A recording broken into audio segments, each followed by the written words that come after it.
आपल्याला कुठे ना कुठेतरी एक जिद्द लागते। एखादा मुद्दा पुढे घेऊन जात असताना न्याय द्यायचा असेल तर काही प्रमाणात आपल्याला काही गोष्टी या नुकसान सुद्धा त्या ठिकाणी देऊन जातात।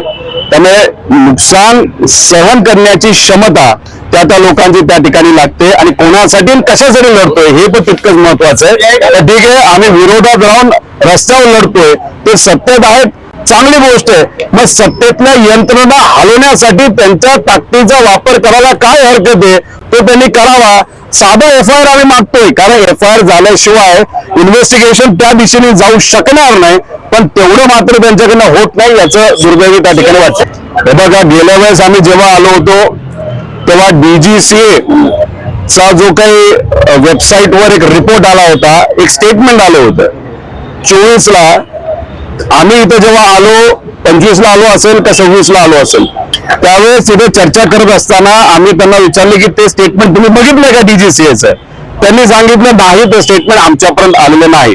मग 3-4 दिवस होऊन सुद्धा ते स्टेटमेंट त्यांच्याकडे आलं नाही। त्यामुळे आम्ही CID आहोत, आमच्याकडे विशिष्ट पद्धतीने ते स्टेटमेंट यावं लागतं।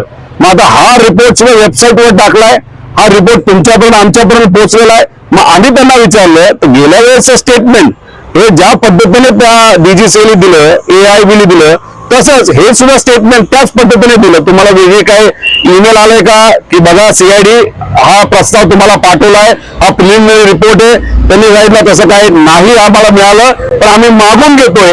पण आम्हाला जे वेबसाईटवर आले त्याच्यावर आम्ही अभ्यास करून त्या पद्धतीने आम्ही काही प्रश्न विचारलेले आहेत। म्हणजे सुरुवातीचं जे 2024 फेब्रुवारीचं स्टेटमेंट होतं त्या बाबतीत तुम्ही दुर्लक्ष काही गोष्टी करताय आणि या बाबतीत तुम्ही म्हणता नाही आम्ही तो रिपोर्ट बघितलाय। मग कुठे ना कुठेतरी पद्धत जी असावी त्या पद्धतीमध्ये सुद्धा घोळ CIDच्या बाबतीत असं जाणवतंय।